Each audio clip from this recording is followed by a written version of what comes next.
Good evening, ladies and gentlemen. Welcome back to Griever Productions. I am here with what's going to be a masterclass, right? So this is a band and a song that I know incredibly well. I believe we have done a reaction to Tommy Johansson singing this song. I am like 90% sure. No, okay, we haven't actually done the reaction to it. Sorry, it is on my list of songs to react to. We will get to that, I promise. So I want to go through this one, and I'm wearing my best polo shirt. Complete lie, by the way, because this is a Heart with the Royal Philharmonic Orchestra. Now, I really love this song. I love the way that it is, the way it is written and the way it is sung. Now, to hear it with an orchestra, I think that's going to be even better. And I think over the years, the combination of Anne and Nancy Wilson, honestly, they are phenomenal together, and I really hope that they're still doing stuff, genuinely. If they tour again, I will have to absolutely go and see them, because I love them. I love them, and not to mention as well, I've spoken about this before in the reaction to Eric Gronvall doing Stairway to Heaven, right? But Stairway to Heaven was one that Hart actually covered for the Kennedy Center Honors when they did a award basically presentation to Led Zeppelin, and it has to be one of the most moving things I've ever seen in my life. And the Kennedy Center Honors, a lot of good stuff comes out of there. A lot of good stuff comes out of there, like Don Henley from the Eagles singing Billy Joel's "She's Got Away." Oh my God, that's beautiful. If you ever get a chance to listen to that.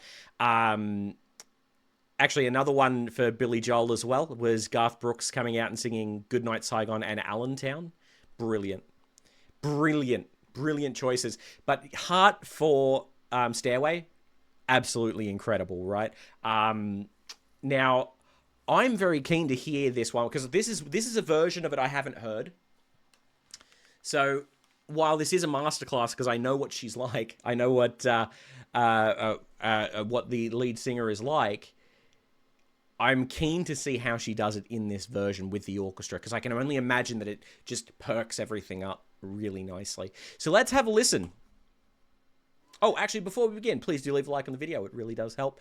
And leave in the comments any songs you would like me to listen to, and we'll get into it. Oh,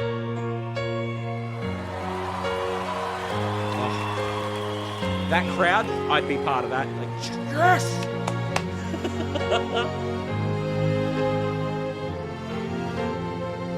I hear the ticking of the clock. I'm lying here, the room's pitch dark. Okay, it's a little slower. It's a little slower than normal, but that's good. I wonder where you are tonight. No answer on the telephone. It's in the original key too. And the night goes by so very slow. Oh, I hope that it won't end though. Oh, okay, the orchestration there caught me off guard. The way that they descended there.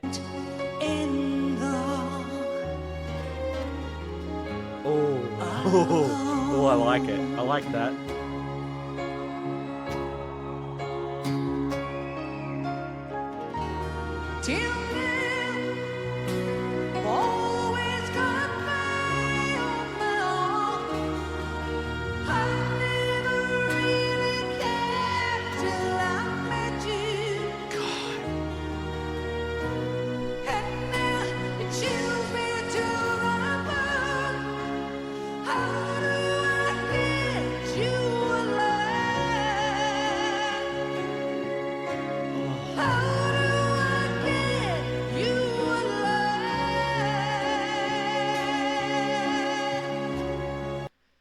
Wow. Okay. Look. Okay.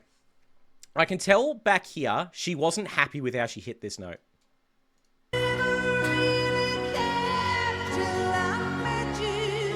Just look at her face.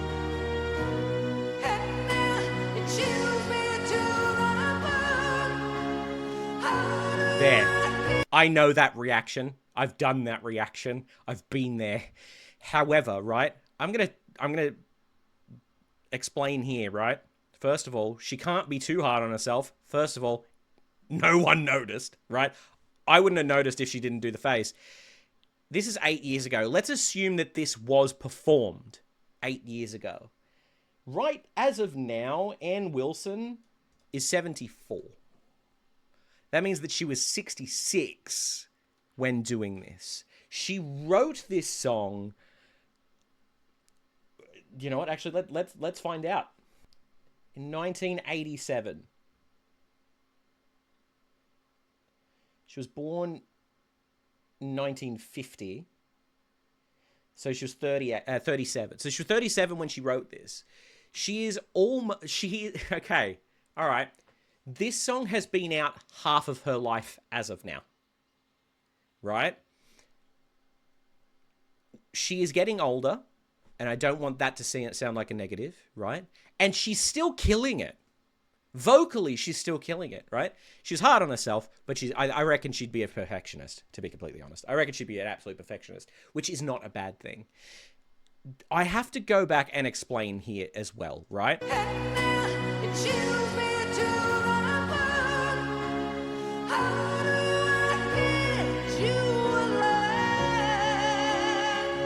Okay. How do I get you alone? The way that she does it, right, is beautiful. You've actually got to look. The way that she throws her body back, right? I'm not sure if this is the case, right? But this is what I suspect is happening here. Because she's a little bit, I don't want to say hunched. She's not really hunched. But then she throws her body back. Like that.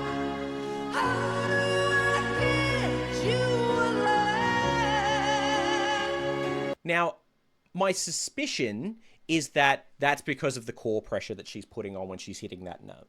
That she's putting so much pressure on that area that it's automatically, because actually if you do it, if you kind of engage your abs as hard as you can, right? It kind of does that. It kind of makes you want to do that. So I'm wondering if that, like, I'd love to chat to her. I'd love to chat to her and see if that's exactly what's going on there. And the way that she sings the word alone, we've gone through over in my Saturdays for the Voice talking about vowel sounds, and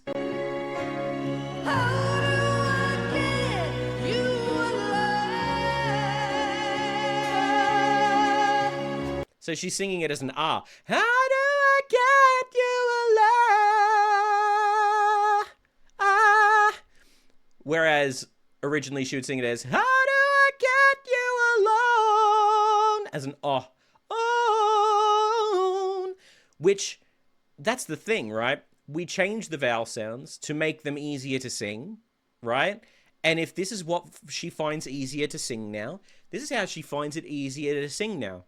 You know, the voice is an ever-changing instrument that you constantly need to relearn. And she's just got it, man.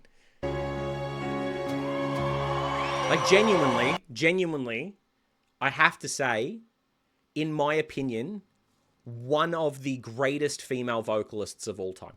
You don't know how long I have wanted to touch your lips and hold you tight, yeah.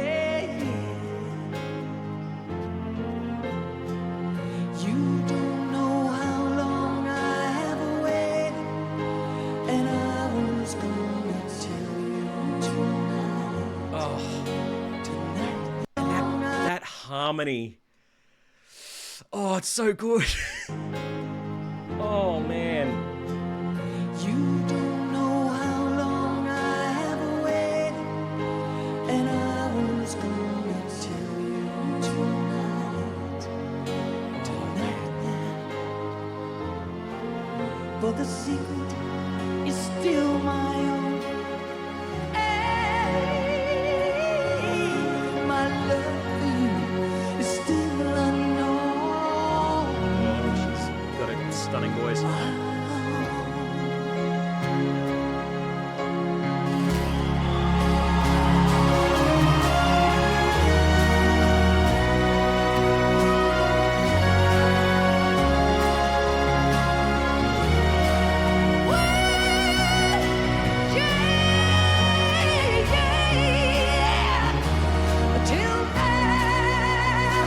I've always got by on my own. I never really cared until I met you. God, that's so high too. Now Even it for, chills me. because like their voices are just beautiful, right? But let's go back here to. Cared until Like, that is... Like, that's a D sharp 5. That's a D sharp 5, which, for no voice, is an easy note to hit. Like, don't get me wrong, we've heard vocalists, including male vocalists on this channel, go higher than that, right? But in no voice type is that just an easy note to hit. By any means. There's so much technique that goes in to that note. And that's the harmony note there. And just, oh, God. So good. and now it chills me to the bone. How do I get you alive? That's an F sharp 5 for the harmony there, too. How do I get you alive?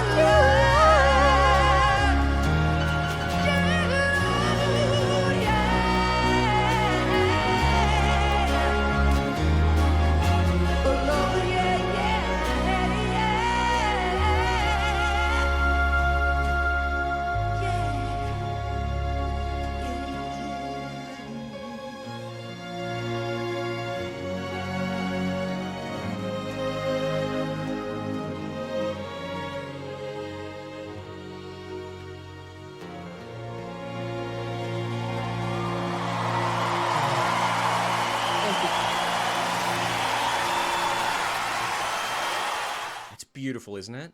God, that song, right? I adore that song. I think it's absolutely phenomenal.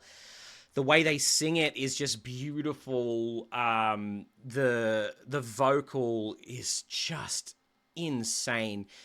She's another one, actually, from that kind of era, like the 70s and 80s, where vocal techniques were kind of being pioneered. And she uses a very similar technique to what some of the men do there, like your Dios, Robert Plant, Steve Perry, in going from chest voice into mixed voice and not so much falsetto, and it really works for her. I genuinely can't recall off the top of my head any other females that use it. Now, that's not to say there aren't any, because I know there definitely are. No, Battle Beast, 100% she does it. But there's a, like, I can't think off the top of my head of many, right, that use that same technique. And it sounds so good. It sounds incredible, right? Like, you just can't fault what they do here. Especially because, you know, she's still singing, right? She's still going, and she still has her voice, which is a super important thing when it comes to, like, the longevity. Like, that's a big thing that I talk about is vocal health, right? And the vocal health is super important because you want to be able to sing in your 50s, 60s, 70s, and 80s, right? You want to be able to do that. But a lot of the ways that a lot of artists treat their voices, they just genuinely won't be able to. And unfortunately, when it comes down to it, realistically, it's, I want to say 75 to 80% of the time due to poor technique. Mariah Carey, for instance, right? Beautiful voice. In the 90s, no one could touch her. Seriously, no one could touch her voice. And now she's kind of lost it. And it comes down to technique and not being able to maintain that technique that they're using over long periods of time. I believe it's I believe that it was I think it was Stevie Wonder that might have said something along the lines of he had to relearn how to use his voice because he realized he wasn't going to keep it if he kept going the way he was going. It might have been Stevie Wonder. I can't entirely remember. No, I can't remember. Anyway, but there's a few instances like that where people have had to relearn how to sing, um, due to some form of issue, whether it be nodules. A friend of mine had to get adenoids done, like get her adenoids done, and it took her a little bit to get back into the swing of her voice as well. Like, these things happen quite a bit. I believe even singers like Adele, I'm pretty sure that she had nodules. Let me just go fact check that actually. Okay, she had a polyp on her vocal cord. I don't know if that's the same as a nodule. According to this, they're not. Vocal fold nodules are growths that form on the vocal folds. They are They are benign and not cancerous. When you use your voice the wrong way, your vocal folds may swell. Over time, the swollen spots can get harder, like a callus. These nodules can get larger and stiffer if your vocal abuse continues. Polyps can be one or both of the vocal folds. They may look like a swollen spot or bump, a blister, or a thin, long growth. Most polyps are bigger than nodules. You may hear them called polypoid degeneration or Ranke's edema. It may be easiest to think of a nodule as a callus and a polyp as a blister. Polyp as a blister. Okay, cool. All right, so no, Adele didn't have nodules from using her voice incorrectly. She had something far worse, by the sounds of things. But there are a number of very well-known artists that have had to go through like laser surgeries to get nodules and polyps removed. It's a nasty, nasty thing. And nodules are one of those things that are preventable.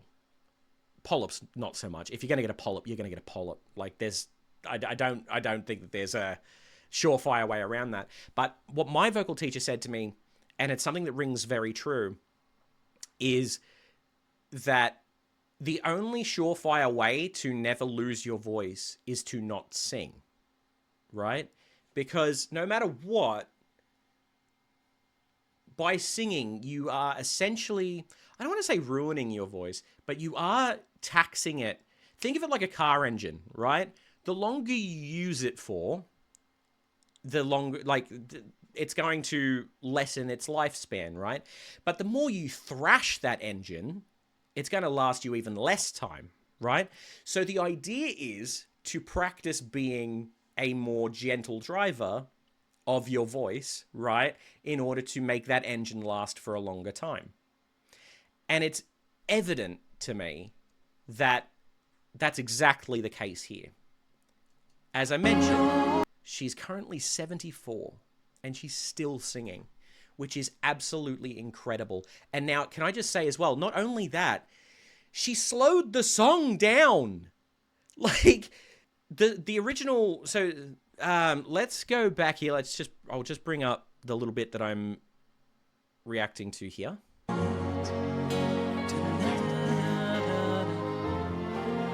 For the secret is still my own. Hey, my love for you is still unknown.